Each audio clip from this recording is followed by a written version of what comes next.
The way that we teach Leave It is in a way that they learn to control their own impulses instead of us having to tell them to leave it. So I start this by using stage 1 Leave It, and in stage 1 Leave It, and sometimes this is a struggle for Rusher, I'm going to just offer him a closed fist full of food, and the second that he leaves it alone, yes, I will mark and reward. And I want to make sure to toss the food away. And he's probably, yes, going to come back to it most of the time, but I want to make sure to toss that food far away so that it hopefully will encourage him to stay further away. Yes, and anytime that he chooses not to come all the way up to it, I want to make sure to catch him in that moment. And if he does get too close, I kind of want to wait for him to back up a little bit. So even though he did back off initially, I want to wait for him to back up a little bit more, see if we can't break that chain of coming up and touching it first. So I'm going to wait for him to move away.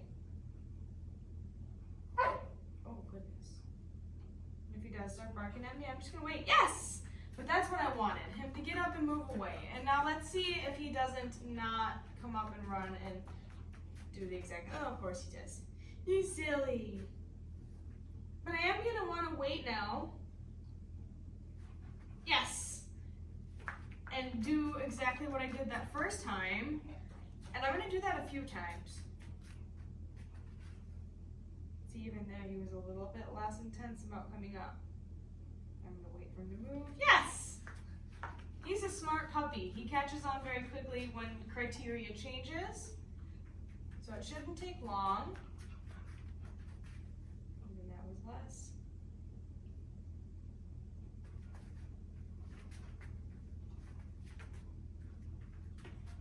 Yes.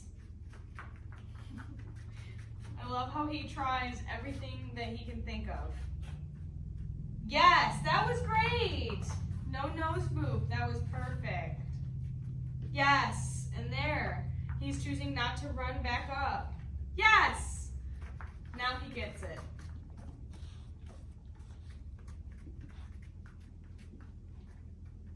Yes, perfect. Now he's purposefully ignoring it.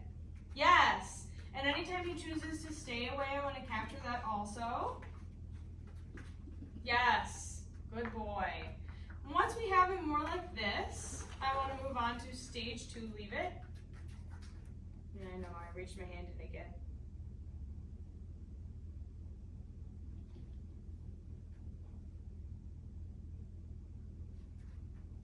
Yes, and I want to be consistent that if he does come up and boop it, I'm going back to stage 1. Yes. But the second he's staying away again, I'll move on to stage 2, where I have an open hand. And if he comes towards me, I'm going to close that hand. Yes! So that he knows that if I have my hand closed, he's doing the wrong thing. Yes. Even if he seems like he's just completely ignoring me, I want to capture that. Yes, because he at no point has forgotten that I have a full hand of food over here. And yes, he's choosing to stay away. He could actively come and just dive for it anytime he wanted to. But he's choosing to engage with his environment instead. And he's trying very hard not to mug my hand. But if he does get up and close like this, I want to make sure that I wait for him to back off again. Yes, just like before. And we'll get a few more of these. Yes, before I start going down closer to the floor. Again, if he's moving close to me, if he's doing anything that I don't want him to, yes, that's when I close my hand. And that's how I communicate that he's not doing the right thing, as opposed to telling him no or leave it. Yes. And if he's just choosing to sniff and be away from me, that's amazing.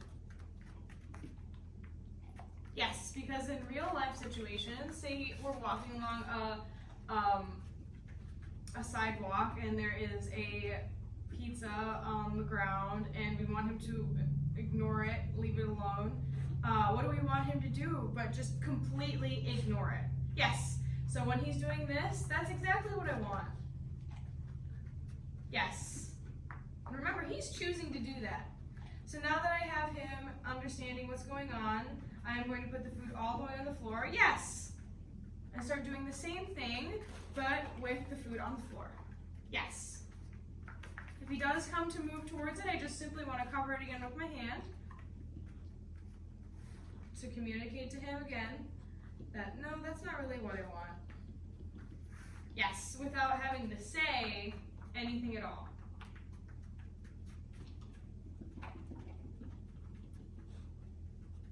Yes. So he catches on very quickly. Yes.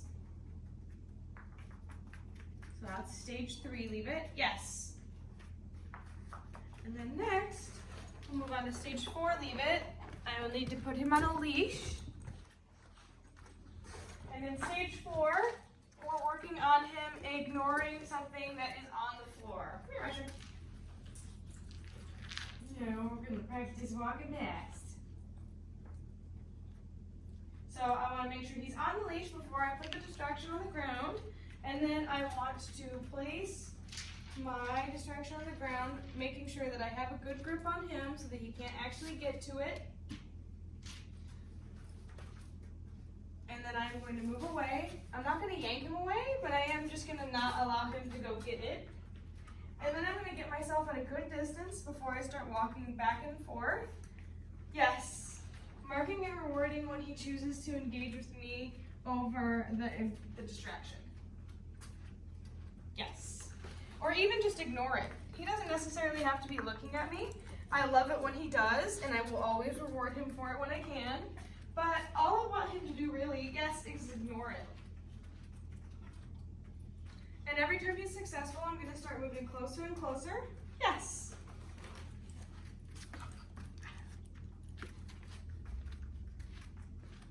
Yes.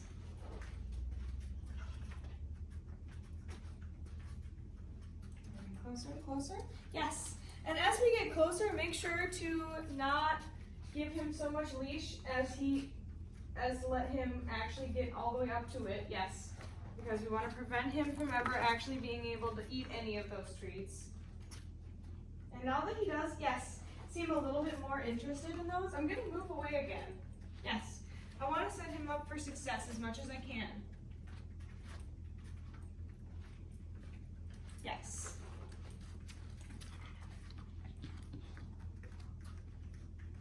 Yes. And only when I'm getting this, yes, behavior is when I want to be this close, and I want to make sure, yes, to pay attention and not to ever let him get to there. So I'm keeping an eye on him, and yes, I'm ready to grab the leash at any moment if he were to want to go for it. Yes! But as soon as we're almost walking over it, that tells me that I'm about ready to make it a little bit more difficult. So I'm going to take the lid off.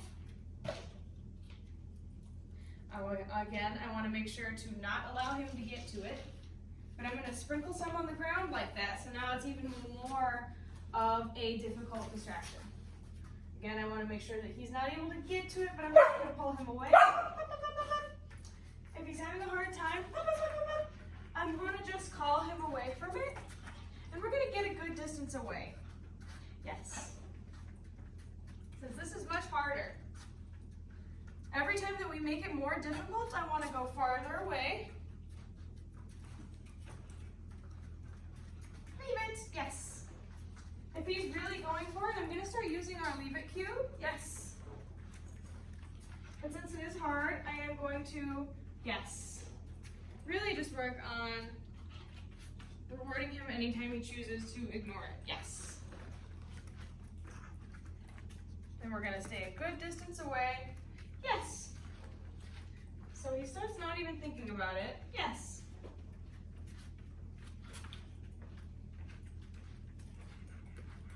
Yes. We're getting closer. Yes. But being careful. Yes. Yes. Good boy. That was a good choice.